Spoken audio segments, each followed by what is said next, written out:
Eu tava prontinho para trazer a crítica das melhores séries de 2020, mas aí chegou esta e eu não pude resistir a assistir.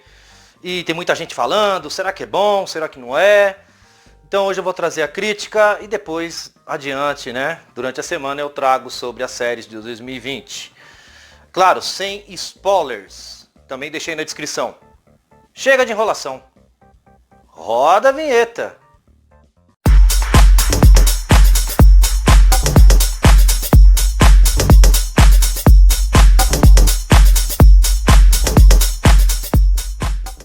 Lupin. Tudo começa que a Sunny Diop, um ladrão profissional, ganha vida praticando grandes roubos, como diamantes, rubis, pérolas e etc. Mas ao mesmo tempo, ele tenta vingar aqueles que fizeram mal ao seu pai, 25 anos atrás. Para quem não sabe, galera, a série traz muitas referências a Arsène Lupin. Mas quem é Arsène Lupin? Eu não vou falar muito dele, pretendo trazer uma crítica futura, ok? Dentro de uma semana, mas ele foi um grande ladrão profissional. Quando eu falo grande, eu não falo na questão de admirá-lo, claro, né? Mas o pouco que eu pesquisei, sim, ele chegou até a ser um dos inimigos muito fodásticos do Sherlock Holmes, lá em Paris, claro. Então, mais ou menos isso, o filme fleta, né, usa boas a ótimas referências desse personagem literário, muito na prática aqui. A minissérie de 5 capítulos tem na direção Louis Leterrier, francês, né, galera? Claro, a minissérie é francesa. Ele tem em seu currículo Fúria de Titãs de 2010, bom. Ele tem Carga Explosiva 1 e 2, bons filmes, mas o seu último filme, um dos últimos, foi Truque de Mestre, o segundo ato, que é uma porcaria. Então, né? Mas justiça seja feita, ele acertou bastante aqui e os erros não foram graves. O começo é meio apressado, meio atropelado, mas aos poucos ele vai controlando o tom, o ritmo e os seus personagens. E ele sabe trabalhar aqui com grandes momentos, né? Os grandes arcos aqui. Você se surpreende muito com a inteligência que ele acaba conduzindo não só o protagonista, mas a trama. Vamos falar um pouco da história. Eu gosto muito quando o protagonista ou a protagonista tem camadas, tem objetivos, tem motivações. E aqui é o que faz estruturar boa parte, né? Há um propósito atrás do personagem, interpretado pelo Omar Sy. Então, logo no começo você fica meio confuso, mas depois as etapas, a escala é muito bem feita, você começa a compreender por que ele faz isso. Ele não é um cara mau, ele não tem uma má índole, mas ele quer atingir uma outra pessoa, então mais ou menos que você dá credibilidade ao protagonista. Logo de cara você já consegue perceber depois de alguns minutos, né, que é meio atropelado, como eu disse, mas você já consegue enxergar algo que sustente a história. E como a história aqui ela vai para trás 25 anos e depois vai para o presente, muitas exposições acabam vindo. Eu diria que 90% foram bem eficientes, foram bem conclusivas, sem entregar muito o que ia adiante. Então meio que você, bom, beleza, né? Vamos trabalhar com duas épocas, foi perfeito. E quando a gente vê muitos filmes policiais, a gente gosta de ver o lado detetive. E como aqui o protagonista é um ladrão, o lado ladrão também funciona, principalmente na prática. Eu acho que são os momentos do protagonista, como ele é conduzido, que faz a série ficar volumosa. Há muitas substâncias, acreditem. Eu fiquei pelo menos nas 3 primeiras sem entender, depois eles rebobinam um pouquinho para que você entenda o que aconteceu, como que ele planejou, como que ele executou. É formidável, porque aqui não estabelece só em o personagem roubar, né? Aqui tem muito sobre manipular, chantagem, até mesmo coisas de espionagem. Então há momentos que você para, uau, como ele conseguiu fazer isso? É tudo muito bem pensado, pelo menos nos arcos maiores aqui dentro da história. Já nos arcos pequenos sempre tem um truquezinho que o personagem usa.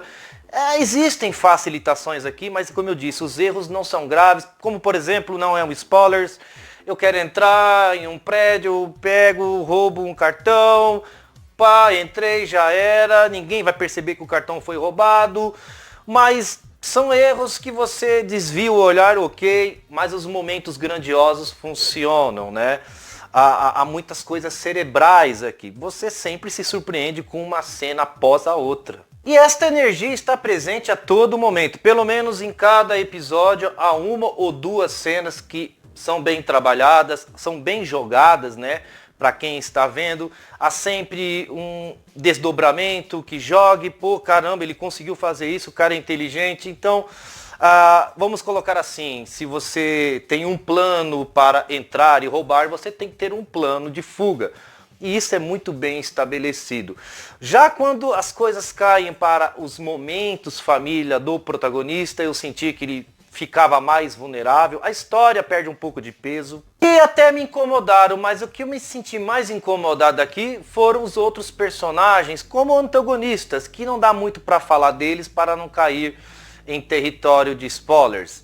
Mas eu senti um certo peso perdido por eles, né? Sabe quando você tem um cara, ele é o vilão, ele fez isso, ele é cruel, mas apenas como figura representativa, tem aquele cara pode ser um obstáculo difícil, não é? Então, mais ou menos que o filme é cheio de, eu não diria antagonistas, mas de personagens para dificultar o protagonista, mas são levados como pequenos obstáculos aqui, né? Claro, estamos falando aqui de referências a um dos maiores ladrões, né? Arsène Lupin. Então, quando isso é jogado aqui na prática, é lógico que esses personagens que vão tentar pegar o protagonista vão sempre perder. Então, meio que faltou um grande embate, faltou aquele cara para dificultar mesmo as coisas, eu senti a falta disso. Mas talvez seja levado para a segunda temporada, que aliás, vamos falar do final sem spoilers também, né? O final é bom pra caramba, mas ele serve mais para dizer que vai ter uma segunda temporada, você leva até um certo choque, pô, esse cara aqui, o que ele tá fazendo, tal, como é que ele, né? Então, o final ele deixa um grande ponto de interrogação e uma linha a ser terminada. Porém, eu esperava algo maior, mas não fez feio. Conseguiu ter uma boa execução, uma boa conclusão. E por último, antes que eu comece pelo elenco, o roteiro é do George Cay. Ele é bom para seriados, né, de séries de TV, e aqui ele não comprometeu no roteiro, ele é o criador, claro. Há alguns furos, mas eu acho que isso vai ser levado para a segunda temporada, então não dá muito para crucificar ele, mas ele acerta bastante, há uma boa montagem, é bem editado, você não se atrapalha quando vem antes e depois, mas eu achei que ele cavou demais aqui, muita coisa foi entregue, e o que era para ser entregue ficou meio no ar. São erros bobos, mas em um texto geral aqui, ele consegue trazer alguma coisa bem complexa, bem sólida, que nos convença. Vamos falar um pouquinho do elenco, que eu também não vou falar muito deles. O Omar Sy tá demais aqui, ótimas interpretações, dinâmico, cativante, tem carisma de sobra. Eu não arriscaria cruzar uma avenida, uma rua com esse cara com a minha carteira cheia, acreditem. Até mesmo na prática aqui foi muito bem trabalhado, ele dá um show aqui. E repito mais uma vez, não dá para falar dos outros personagens, porque todos eles são envolvidos, boa parte ao trama, né? Então, mas teve um que dá para fletar, eu gostei desse personagem, porque ele começa pequeno, devagarinho, depois ele vai crescendo, que é o Sofia Gerhabi, né? Bom farejador, ele tem uma visão diferente, e lá para frente pode ser trabalhado com mais impacto. Ele me surpreendeu principalmente nos momentos finais. Lupin traz uma história super dinâmica, atrativa, eficaz, surpreendente e até mesmo intrigante. Formulaico às vezes, mas bem idealista e criativa, principalmente no seu tom e ritmo. E claro, eu não poderia trazer outra nota, como 7.4.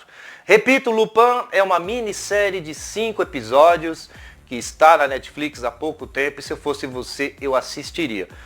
Muito interessante, dá pra matar em 3 horas, vamos colocar assim, né? É isso, pessoal, tamo junto, até a próxima.